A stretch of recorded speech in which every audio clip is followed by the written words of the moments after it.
Assalamualaikum warahmatullahi wabarakatuh. Jadi kami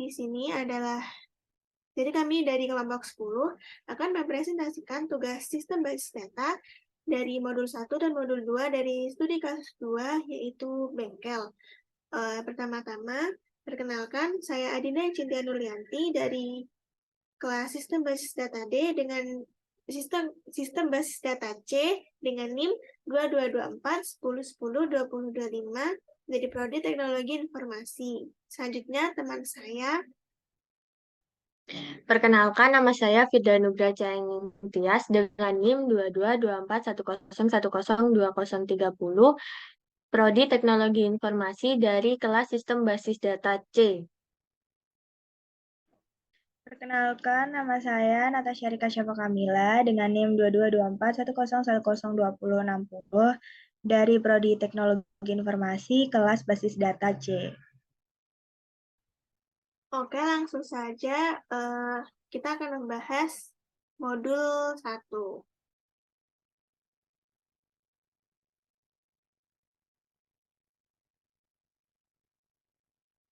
Oke, jadi yang pertama di sini ada modul 1 dari studi kasus 2 bengkel.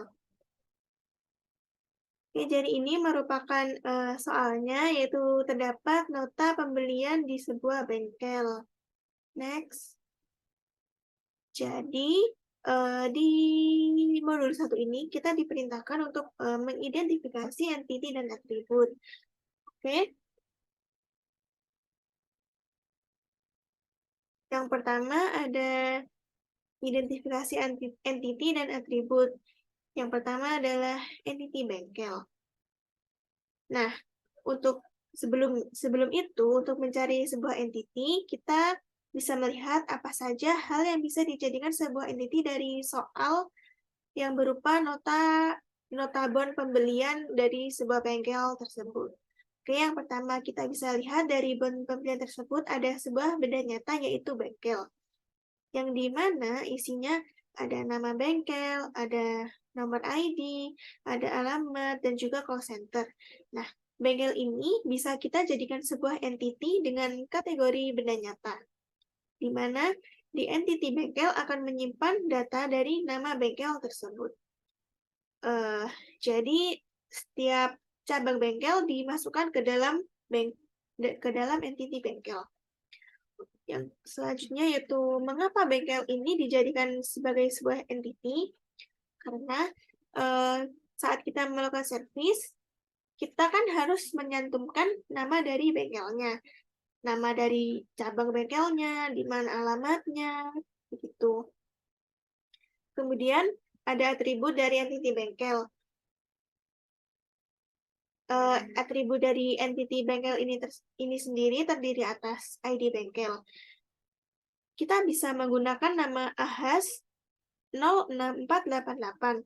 Kemudian nama cabangnya adalah Honda Jaya Raya sesuai dengan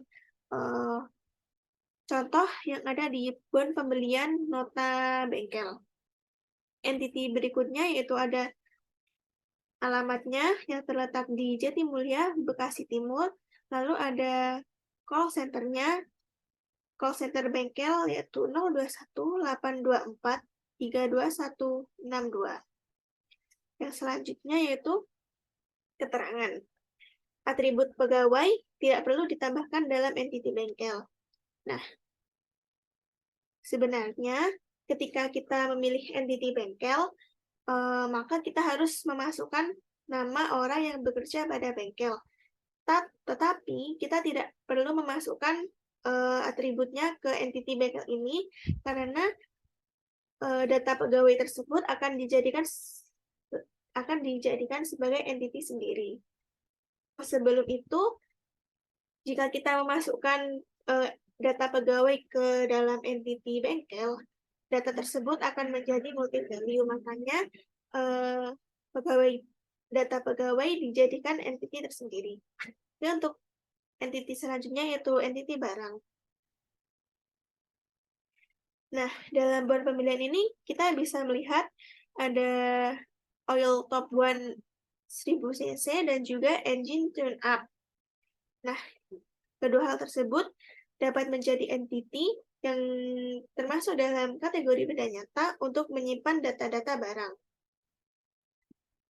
Alasan dijadikan sebagai sebuah entity yaitu karena barang yang berada di bengkel harus dicatat agar memudahkan ketika ada pelanggan yang ingin membeli barang dan juga memudahkan para pemilik bengkel dalam bisnis jual beli. Namun, tidak semua peristiwa pada benda harus dijadikan sebuah entity. Hanya yang menjadi proses bisnis saja yang menjadi entity. Misalnya, pada sebuah perpustakaan, itu kan ada meja kan di perpustakaan. Nah, itu tidak perlu kita jadikan sebagai sebuah entity karena itu tidak termasuk dalam proses, tidak termasuk dalam bisnis proses dari perpustakaan. Oke, kemudian atribut dari entity barang. Atributnya ada ID barang, ada kode barang, nama barang, jenis barang, stok, diskon, dan harga jual. Nah, untuk kode barang ini sendiri dari bon pembelian kita bisa lihat kode oil top 1 kita menggunakan kode barang 20W50100 Lalu untuk engine tune up sendiri kode barangnya ada serve 001. Jadi ID barang di sini akan dijadikan sebagai primary key. Kemudian jika dilihat dari entity barang ini tidak ada atribut yang multi value dan redundant. Meskipun harga jual nanti ada barang yang sama. Misalnya di entity atribut kita bisa menambahkan data. Misal rantai harganya sama dengan oil top 1 yaitu 27.000.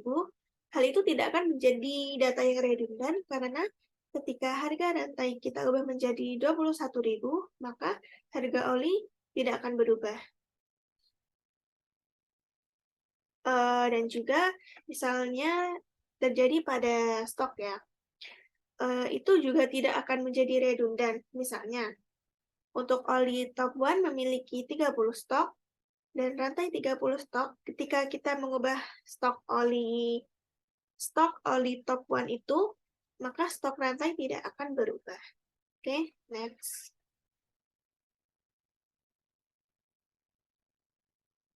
Untuk entity selanjutnya yaitu ada entity mekanik. Entity mekanik ini termasuk dalam kategori benda nyata. Mekanik dijadikan sebagai suatu entity karena nantinya akan menyimpan data pegawai yang bekerja di bengkel tersebut. Alasan dijadikan entity karena identitas mekanik perlu dicatat. Maka dari itu dilakukan pencatatan ketika mekanik melakukan tugasnya dalam bengkel.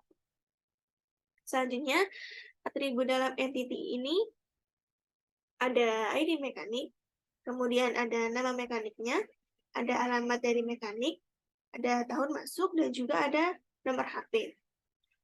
ID mekanik dalam entity mekanik ini akan dijadikan sebagai primary key, kemudian untuk secondary-nya kita bisa menggunakan nomor HP, meskipun nantinya nomor HP bisa berubah-ubah. Maka dari itu, dalam pencatatan data mekanik ini diperlukan data di mana dia pernah bekerja, tetapi kita tidak perlu menambahkan atribut bengkel, karena bengkel tadi sudah menjadi entity tersendiri. Oke, selanjutnya. Next. Selanjutnya ada entity kendaraan. Nah, entity kendaraan ini termasuk dalam kategori benda nyata. Entity kendaraan ini dijadikan sebagai tempat menyimpan data dari kendaraan yang sedang melalui tahap servis. Alasan dijadikan entity karena kendaraan akan dibutuhkan, karena data kendaraan akan dibutuhkan ketika nantinya proses servis kendaraan sedang berlangsung. Nah, selanjutnya atribut dari entity kendaraan ini ada nomor polisi, merek, tahun, dan juga warna. Di entity kendaraan ini, nomor polisi akan dijadikan sebagai primary key, akan dijadikan sebagai primary UID. Nah, kendaraan ini dijadikan entity karena dalam sebuah bengkel, kendaraan pastinya memiliki seorang pemilik. Tetapi pemilik kendaraan tidak perlu dijadikan atribut karena pemilik kendaraan nantinya akan dijadikan sebagai entity tersendiri. Nah, nanti entity dari pemilik kendaraan dan juga entity kendaraan ini akan mempunyai sebuah relationship. Oke, next. Selanjutnya yaitu entity pelanggan atau entity customer. Entity customer ini termasuk dalam kategori benda nyata. Entity customer ini digunakan untuk menyimpan data customer atau pelanggan yang sedang melakukan service. Alasan dijadikannya customer ini menjadi sebuah entity karena data pelanggan perlu dicatat ketika akan melakukan sebuah transaksi pada bengkel. Selanjutnya, atribut dari entity customer ada ID pelanggan, ada nama pelanggan, nomor polisi, alamat, dan juga nomor HP. Nah, nomor polisi ini nantinya akan menjadi foreign key yang merujuk pada entity kendaraan yang sebelumnya telah dibuat. Maka, ketika kita memasukkan nomor polisi, misalnya dalam bon pembelian nota ini, nomor polisinya yaitu B3117LB. Maka nanti data yang ditampilkan yaitu data dari entity kendaraan. Ketika kita membuat database, maka akan terlihat juga kita bisa melihatnya dari data-data di entity kendaraan yang sudah dibuat. Namun, atribut merek di sini bisa saja menjadi sebuah atribut yang redundan. Okay, next. Selanjutnya yaitu ada entity transaksi. Meskipun transaksi itu bukan merupakan benda nyata, tapi ada beberapa syarat yang bisa dijadikan entity, yaitu salah satunya benda nyata, benda abstrak, dan juga peristiwa. Jadi, entity transaksi ini digunakan untuk menyimpan data dari transaksi servis kendaraan. Mengapa transaksi ini dijadikan sebagai sebuah entity? Karena transaksi perbaikan perlu dicatat untuk mengetahui apa saja perbaikan yang dilakukan di bengkel. Atribut dari entity transaksi ini ada ID transaksi, nomor faktur, tanggal transaksi, ID kendaraan, ID mekanik, detail transaksi, total harga, dan juga ID bengkel. ID mekanik ini dalam bon pembelian, misal kita masukkan ID-nya yaitu DDE. Nah, di sini ada detail transaksi yang nantinya akan dibuatkan entity sendiri, karena diperlukan untuk menghindari adanya multi-value. Kita bisa lihat di contoh bon pembelian ini, ada satu orang pelanggan. Dia membeli lebih dari satu jenis barang, yaitu oli top 1 1000 cc, dan juga engine tune-up. Nah, jadi ketika kita memasukkan hanya pada transaksi, nanti akan terjadi multi-value. Karena dalam sekali servis, akan bisa jadi ada beberapa barang yang dimasukkan ke dalam daftar. Oke, slide next.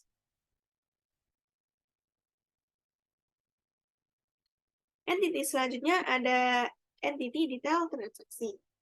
Detail transaksi ini termasuk dalam kategori peristiwa atau benda abstrak.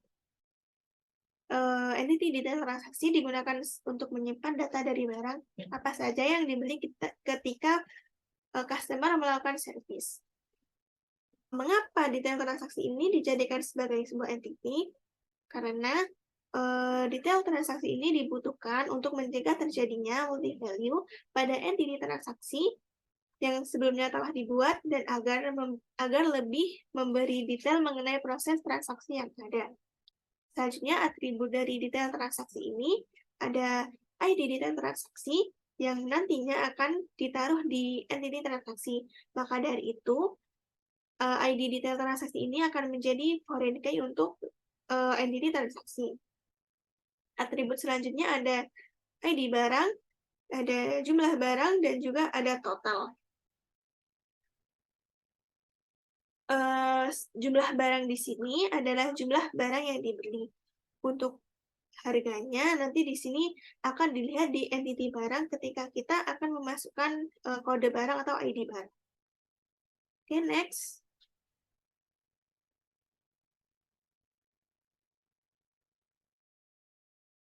Selanjutnya adalah multi-value dan redundant. Di sini kita bisa melihat entity detail transaksi yang memerlukan kategori benda abstrak atau peristiwa. Deskripsi menyimpan data dari barang apa saja yang dibeli ketika melakukan servis. Alasan dimasukkan sebagai entity adalah ketika dimasukkan ke entity transaksi menjadi multi-value sehingga dipisah menjadi entity sendiri. Atributnya ada ID detail transaksi, jumlah, total, dan jenis barang. Setelah detail transaksi menjadi entity, atribut ini dihapus dari transaksi. Untuk mencatat jenis suatu barang tertentu di entity transaksi, cukup dicatat UID detail transaksinya saja.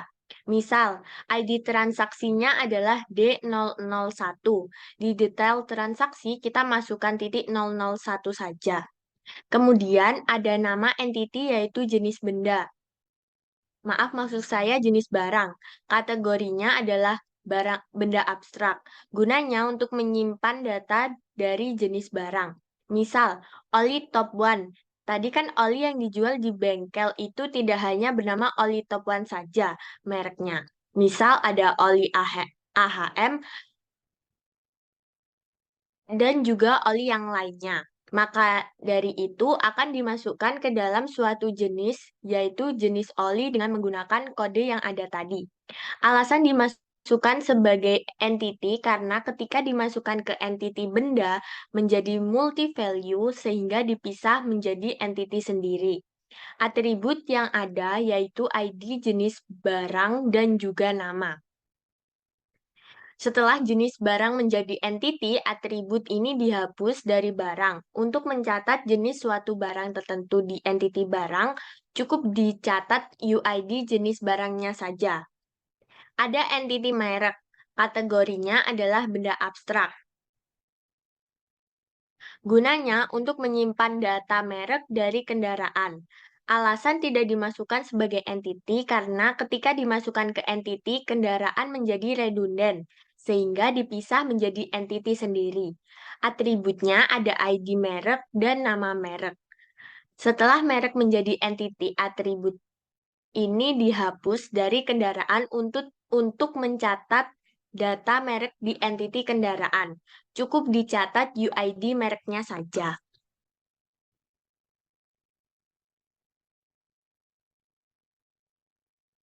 Yang ketiga adalah atribut yang tidak bisa masuk ke dalam entity yang ada. Nama atributnya adalah jumlah barang. Entity-nya adalah transaksi. Alasan kenapa tidak dijadikan atribut di entity adalah karena menyebabkan multi-value. Atribut pada transaksi. Karena di satu transaksi bisa membeli banyak barang untuk kebutuhan servis. Makanya jumlah barang tadi dimasukkan ke entity detail transaksi. Materi selanjutnya akan disampaikan oleh rekan saya. Baik, selanjutnya yaitu menentukan primary dan juga secondary UID. Primary UID adalah sebuah kode yang memiliki ciri khas. Entity harus memiliki primary UID. Dan cara memilih primary UID, kita harus mencari sebuah variabel yang tidak bisa diubah-ubah lagi. Contohnya, ketika kita menjadi mahasiswa, ada yang namanya NIM. NIM hanya bisa dimiliki oleh satu mahasiswa saja di universitas yang sama. Selanjutnya ada secondary UID, yang mana ini untuk mengidentifikasi sesuatu, tetapi merupakan opsi kedua setelah primary UID. Kemudian ada artificial dan juga natural. Artificial ini datanya itu kita masukkan sendiri. Nanti akan secara otomatis tertulis di database. Misalnya, artificial bengkel. Itu adalah 01. Yang kedua nanti adalah 02. Begitu. Yang selanjutnya yaitu natural. Natural itu adalah di mana kode atau variabelnya itu sudah ada sebelumnya. Misalnya kode barang yang ada pada barang yang sudah ada. Yang selanjutnya, next. Yang selanjutnya adalah relationship. Relationship adalah hubungan dari sebuah entity. Bengkel dan barang tidak akan menjadi sebuah entity, karena untuk memasukkan data dari bengkel, kita tidak perlu menambahkan dari entity benda. Bengkel dan jenis benda juga tidak usah sampai ke tindak transaksi. Nantinya karena dia akan menjadi relationship. Kenapa? Untuk membuat data ditransfer, kita juga harus membutuhkan data dari bengkel, yaitu contohnya pada bon tadi. Ada Honda Jaya Raya Ahas. Ini merupakan data dari bengkel, maka dari itu berhubungan. Kemudian dengan jenis benda berelasi, karena jenis barang di benda akan menjadi foreign key untuk menghindari multi-valued, dan di detail transaksi akan menjadi relationship lagi, karena kita membutuhkan data dari barang ketika kita menuliskan data di entity transaksi. Yang selanjutnya yaitu jenis barang di sini tidak berelasi. Selanjutnya mekanik dengan transaksi dia akan berelasi. Mengapa? Karena kita akan selesai melakukan servis, maka data transaksi kita harus menuliskan siapa yang melakukan servis terhadap kendaraan pelanggan tersebut. Kemudian kendaraan berelasi dengan customer, karena untuk memasukkan data dari customer, kita menggunakan data dari kendaraan. Yang selanjutnya yaitu kendaraan dengan transaksi juga berelasi. Dan yang terakhir, transaksi berelasi dengan detail transaksi, yang nantinya di transaksi kita hanya memasukkan ID-nya saja. Dan untuk membuat database, kita membutuhkan data dari detail transaksi. Sekian dari kelompok kami, penjelasan modul 1 dari kelompok kami. Kita lanjut ke modul selanjutnya, yaitu modul 2. Selanjutnya yaitu kita akan membahas tentang modul 2. Di modul 2 kali ini masih dengan studi kasus yang sama, yaitu studi kasus 2, beban pembelian bengkel. Jadi di modul 2 kali ini kita akan membahas mengenai identifikasi entity, atribut, dan juga relationship. Oke, next. Untuk soalnya masih sama, yaitu beban pembelian pada bengkel Honda Jaya Raya. Next. Oke, yang pertama yaitu kita akan memberi nama pada relationship nih.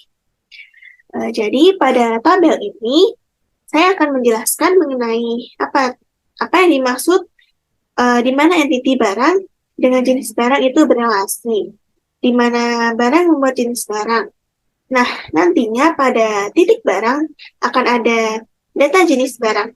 Mengapa di entiti barang dimuat data jenis barang? Karena nantinya setiap barang akan memiliki jenisnya masing-masing agar lebih memudahkan dalam pengelolaannya.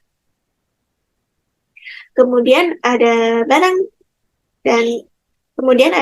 relationship dengan detail transaksi. Nantinya ketika proses transaksi, barang yang dibeli akan dimuat di entity detail transaksi.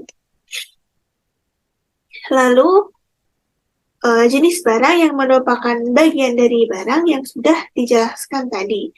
Lalu ada mekanik yang berelasi dengan transaksi, karena ketika nanti transaksi terjadi, kita harus menuliskan mekanik yang bertanggung jawab pada proses transaksi atau proses servis dari kendaraan. Oke, kemudian ada kendaraan yang berelasi dengan transaksi di mana nantinya kendaraan akan dimuat di entity transaksi. Lalu ada customer di mana customer ini membuat kendaraan. Lalu selanjutnya ada detail transaksi yang memuat data dari barang dan memuat data dari transaksi. Transaksi akan dimuat di detail transaksi, karena detail transaksi ini merupakan data dari transaksi yang lebih detail. Oke, next. Selanjutnya, saya akan menjelaskan tentang optionality entity yang terlibat. Yang pertama adalah relation barang dengan jenis barang. Optionality barang yaitu wajib, karena setiap barang harus terdiri atas setiap jenisnya untuk memudahkan klasifikasi. Saat akan menambahkan data barang, wajib juga menambahkan data jenis barang. Optionality jenis barang itu tidak wajib karena terdapat kemungkinan apabila jenis barang masih tidak tersedia stoknya. Yang kedua adalah relationship barang dengan detail transaksi. Optionality barangnya tidak wajib. Untuk memasukkan data barang, detail transaksi tidak diperlukan. Optionality detail transaksi yaitu wajib, karena saat akan memasukkan data barang, barang-barang yang dibeli oleh customer harus dicantumkan. Yang ketiga adalah relationship mekanik dengan transaksi. Optionality mekanik yaitu tidak wajib. Untuk memasukkan data dari mekanik, data transaksi tidak perlu dimasukkan. Optionality transaksi yaitu wajib. Ketika memasukkan data transaksi, data mekanik yang bertugas pada proses transaksi tersebut harus dimasukkan. Yang keempat adalah relationship kendaraan dengan customer. Optionality kendaraan yaitu tidak wajib. Data dari kendaraan harus dimasukkan ke data customer pemilik kendaraan. Sedangkan optionality customer yaitu juga tidak wajib. Data dari customer terdapat di entity sendiri. Dalam entity customer hanya diperlukan ID kendaraan. Yang kelima adalah relationship kendaraan dengan transaksi. Optionality kendaraan yaitu tidak wajib, data transaksi tidak perlu dimasukkan dalam data kendaraan. Sedangkan optionality transaksi yaitu wajib. Data kendaraan perlu dimasukkan pada data transaksi. Yang terakhir adalah relationship transaksi dengan detail transaksi. Optionality transaksi yaitu tidak wajib. Ketika memasukkan data transaksi, data detail transaksi tidak diperlukan. Sedangkan optionality detail transaksi yaitu wajib. Data transaksi dibutuhkan untuk dicatat pada detail transaksi. Materi yang ketiga adalah cardinality setiap entity yang terlibat. Yang pertama adalah cardinality barang dengan jenis barang. Intens barang yaitu satu intens barang berasosiasi hanya dengan satu intens jenis barang. Intens jenis barang, satu intens jenis barang berasosiasi hanya dengan satu atau lebih barang. Contohnya, jenis barang yaitu oli bisa berasosiasi dengan barang yang memiliki nama merek oli lebih dari satu. One to many. One di sisi jenis barang, satu jenis barang bisa diisi oleh banyak barang. Many di sisi barang. Yang kedua adalah cardinality barang dengan detail transaksi. Intens barang yaitu satu intens barang berasosiasi hanya dengan satu intens detail transaksi. Intens detail transaksi yaitu satu intens detail transaksi berasosiasi dengan satu atau lebih intens barang. One to many. One diisi barang, many diisi detail transaksi karena ketika transaksi berlangsung bisa mengambil beberapa data dari barang. Sedangkan data barang belum tentu akan termuat dikarenakan tidak sedang mengalami transaksi. Yang ketiga adalah cardinality mekanik dengan transaksi. Instance mekanik yaitu satu intens mekanik berasosiasi dengan satu atau lebih instance transaksi. Instance transaksi yaitu satu intens transaksi berasosiasi hanya satu intens mekanik. One to many. One di sini transaksi. One di sisi transaksi. Sedangkan many di sisi mekanik. Setiap akan melakukan transaksi, maka harus mengambil UID dari entity mekanik. Yang keempat adalah cardinality kendaraan customer. Intens kendaraan Intens kendaraan yaitu satu intens kendaraan berasosiasi hanya dengan satu intens customer. Intens customer yaitu satu intens pelanggan berasosiasi dengan satu atau lebih intens kendaraan. One to many karena setiap customer bisa saja memiliki lebih dari satu kendaraan. Dan pada database nanti, pada entity kendaraan perlu menambah UID dari entity kendaraan.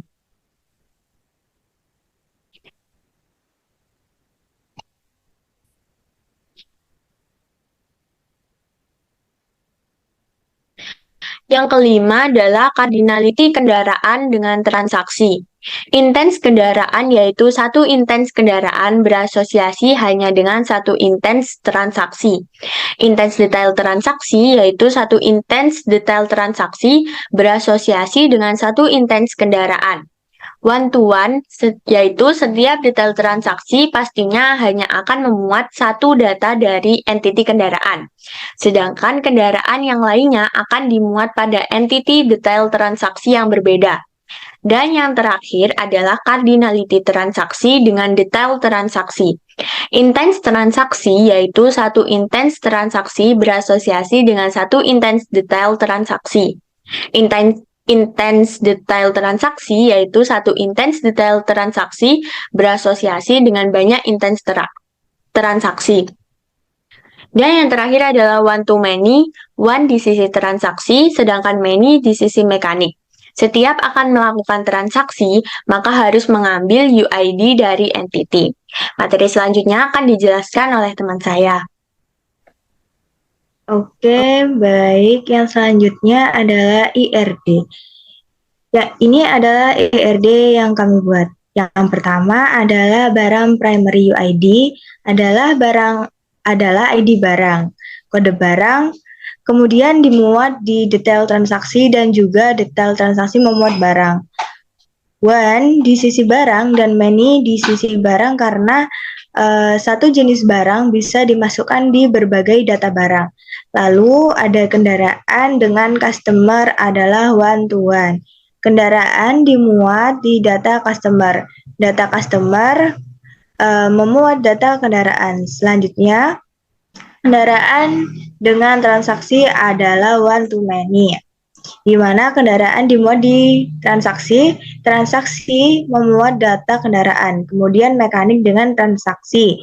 Mekanik termuat di data transaksi, sedangkan transaksi memuat data mekanik.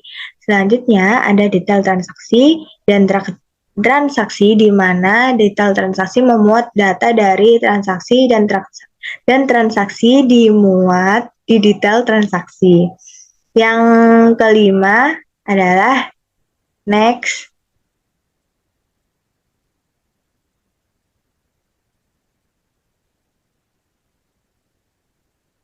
Yang kelima adalah membaca relationship menggunakan RDIS. Yang pertama, relationship barang dan jenis barang.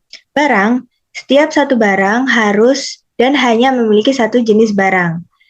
Jenis barang, setiap satu jenis barang bisa memiliki oleh satu atau lebih barang.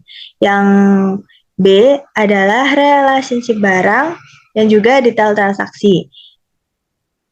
Barang, setiap satu barang bisa dimuat di satu atau lebih detail transaksi.